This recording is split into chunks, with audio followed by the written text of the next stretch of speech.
स्वागत है मेरे प्यारे मित्रों। अगर आप लोगों को मेरा एक्सप्लेनेशन पसंद आ रहा है तो आप लोग सब्सक्राइब जरूर करो। और अभी हम जल्दी से इस कहानी को आगे बढ़ाते हैं। और जैसा कि हमने देखा था, रात का वक्त है, जाओ चिऊ तो सो चुका होता है, पर जे बस जाओ चिऊ को ही देख रहा होता है। फिर जे जाओ चिऊ का बाल धीरे से हटाता है और जाओ चिऊ के गर्दन में जो लाल तिल है उसे देखने लगता है और अपने मन में कह रहा होता है कि ये वही जगह है जहाँ पर मैंने तुम्हें किस किया था। और तभी जाओ चिऊ नींद में अपना करवट बदलता है, जिससे जे घबरा जाता है कि जाओ चिऊ कहीं जग ना जाए और तुरंत अपना हाथ हटा देता है। पर नहीं, जाओ चिऊ करवट बदल कर सो ही रहा होता है। खैर, जे तब पूरी रात जाओ चिऊ को ही बहुत प्यार से निहार रहा होता है। फिर जे का भी आंख लग जाता है। उसके बाद सुबह होती है। हम देखते हैं कि जाओ चिऊ तो कमरे में नहीं होता, पर जे अभी नींद से जागता है और कहता है कि कितना अजीब सा सपना था। फिर जे बहुत ही अच्छे मूड के साथ मुस्कुराते हुए तैयार श्यार होता है। फिर जे पूरे अपार्टमेंट में जाओ चिऊ को ढूंढने लगता है। पहले जे जाता है रसोई में, पर जे को वहाँ जाओ चिऊ नहीं मिलता। उसके बाद जे आता है लिविंग रूम में, पर जे को जाओ चिऊ यहाँ भी नहीं मिलता।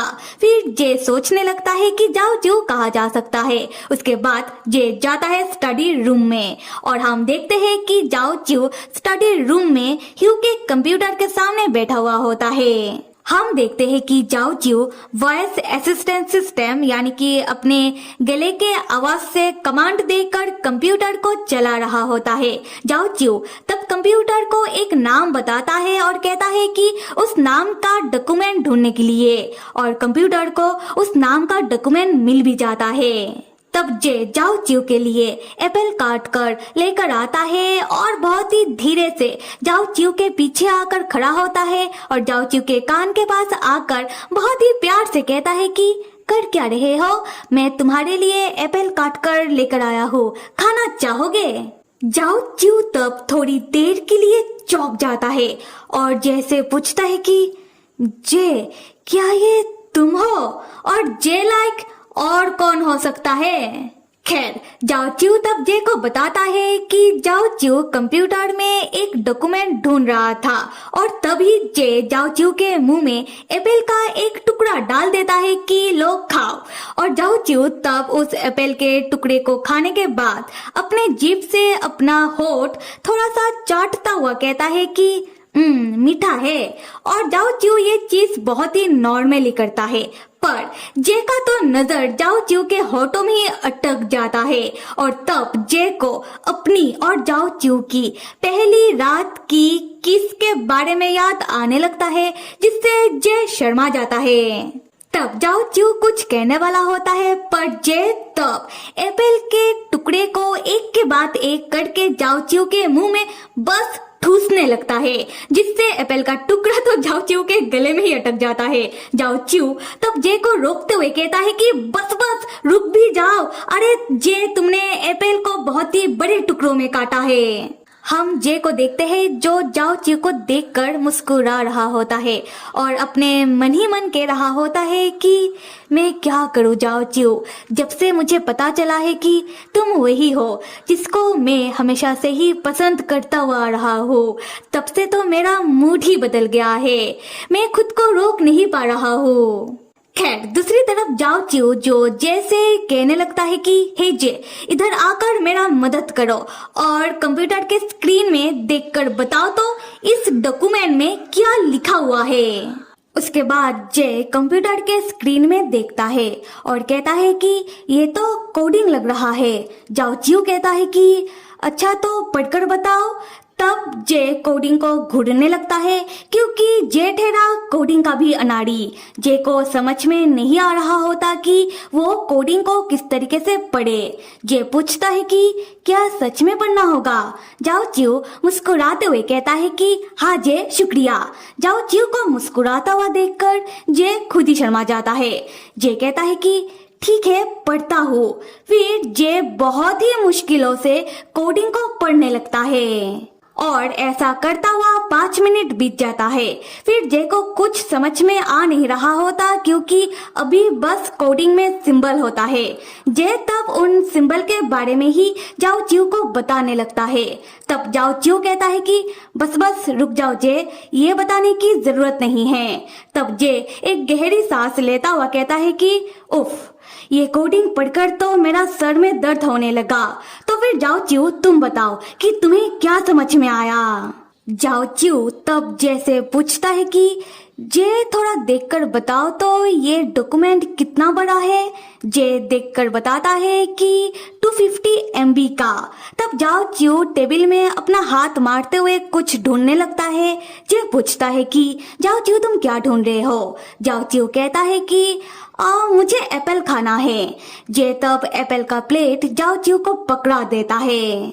उसके बाद जाओ चिऊ जैसे पूछता है कि जे वैसे ह्यू का अपने परिवार के साथ कैसा रिश्ता है। जे थोड़ा खामोश रहने के बाद जवाब देता है कि मुझे नहीं पता। ये सुनकर जाओ चिऊ कहता है कि जे तुम ह्यू के बड़े भाई हो और तुम्हें नहीं पता। जे जाओ चिऊ को बताने लगता है कि जब जे और ह्यू छोटे थे और जे बस 10 साल का था तभी उनके माताजी और पिताजी के बीच डाइवोर्स हो गया था। वो दोनों तब बहुत छोटे थे, इसलिए उन दोनों को समझ में नहीं आ रहा था कि बड़ों के बीच क्या चल रहा है।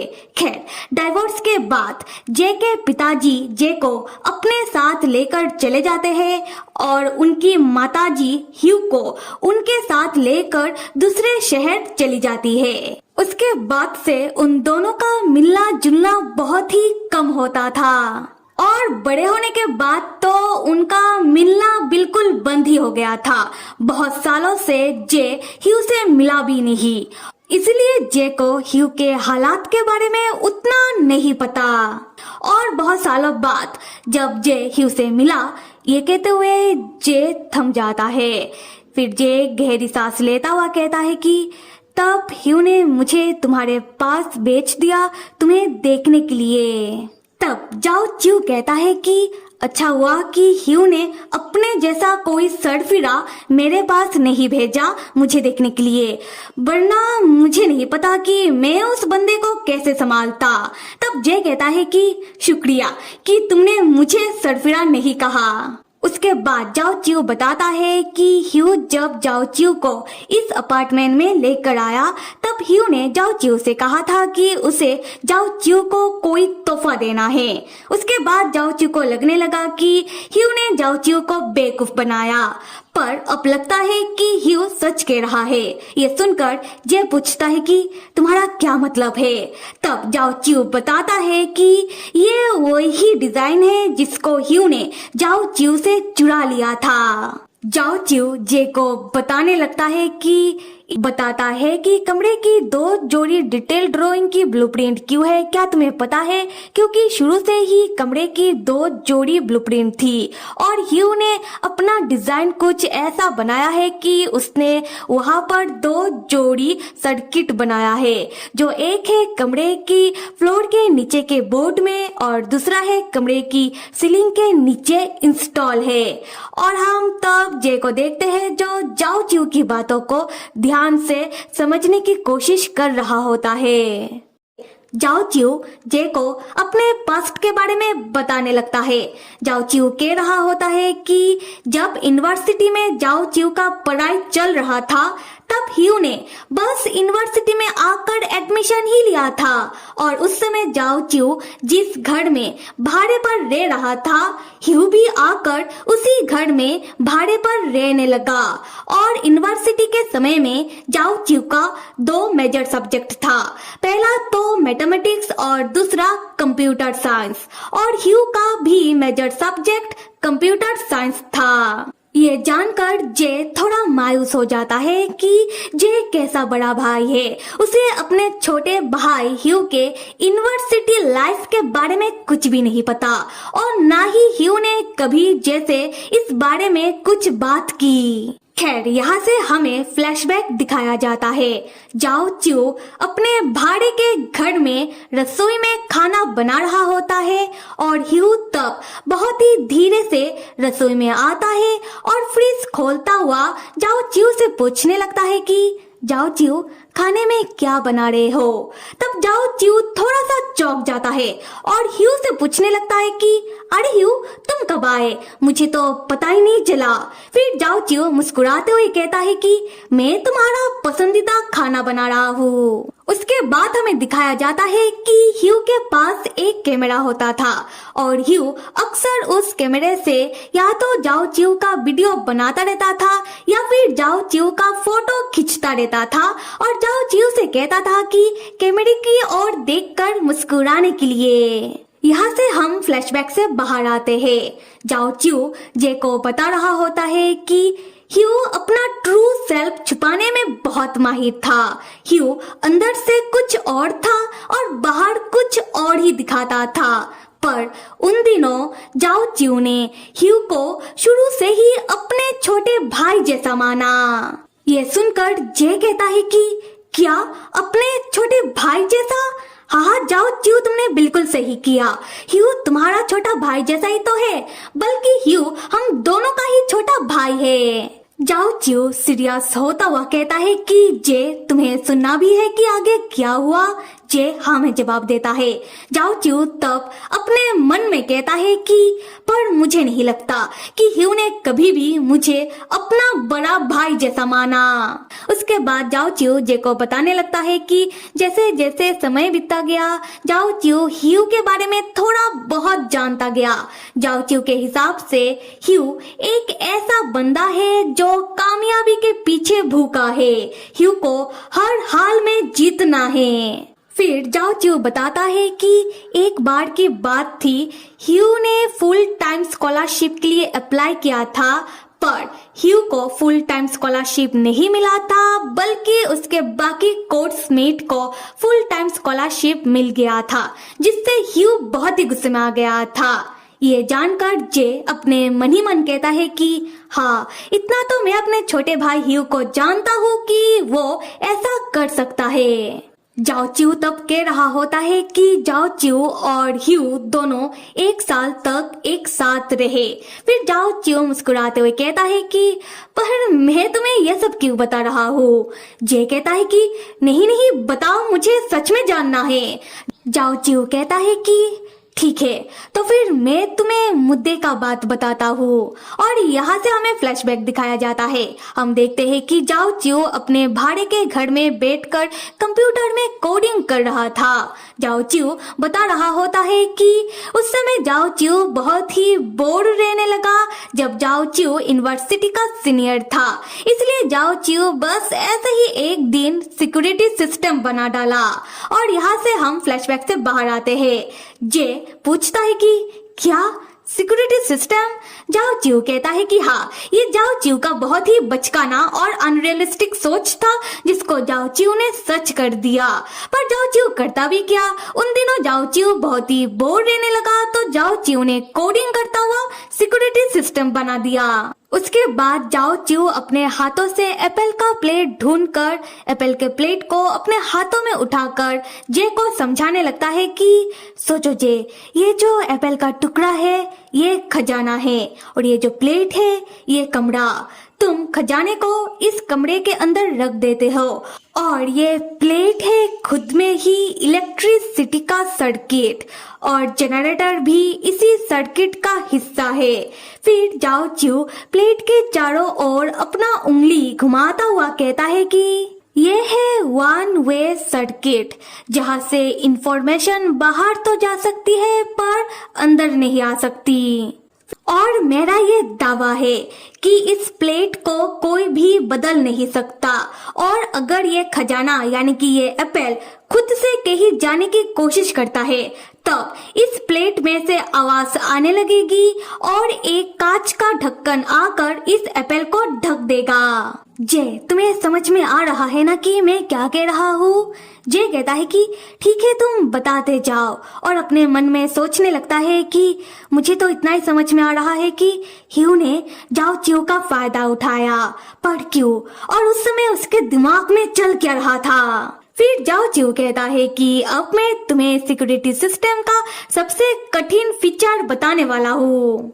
जाओ चियो बताता है कि डार्क रूम के अंदर खजाने के दूसरे हिस्से में जाओ चियो ने बैकअप सर्किट इंस्टॉल किया था जो 8 लाइनों का है, जो खजाने से जुड़ा हुआ होगा, और अगर खजाने को कोई कुछ करने की कोशिश करता है तब सिक्योरिटी सिस्टम का बैकअप सर्किट तुरंत ऑन हो जाएगा। और ये डिजाइन कुछ इस तरीके का है कि अगर खजाने के ऊपर से कांच का ढक्कन टूट भी जाए और अगर प्लेट को भी कुछ हो भी जाए, फिर भी खजाना यानी कि एप्पल को नुकसान पहुंचाने के लिए दूसरा लेयर को तोड़ना पड़ेगा, और तब तक इतना वक्त तो मिल ही जाएगा कि खजाना यानी कि एप्पल को बचाया जा सके। और यहाँ तक आने के बाद हम लोगों के साथ जे को भी समझ में आ जाता है।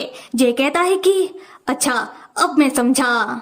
जाओ चियो तब उस एप्पल के एक टुकड़े को भी खा लेता है और जैसे कहता है कि जाओ चियो का हाथ पोंछने के लिए। जे तब मुस्कुराते हुए बहुत ही प्यार से टिश्यू पेपर से जाओ चियो का हाथ पोंछने लगता है।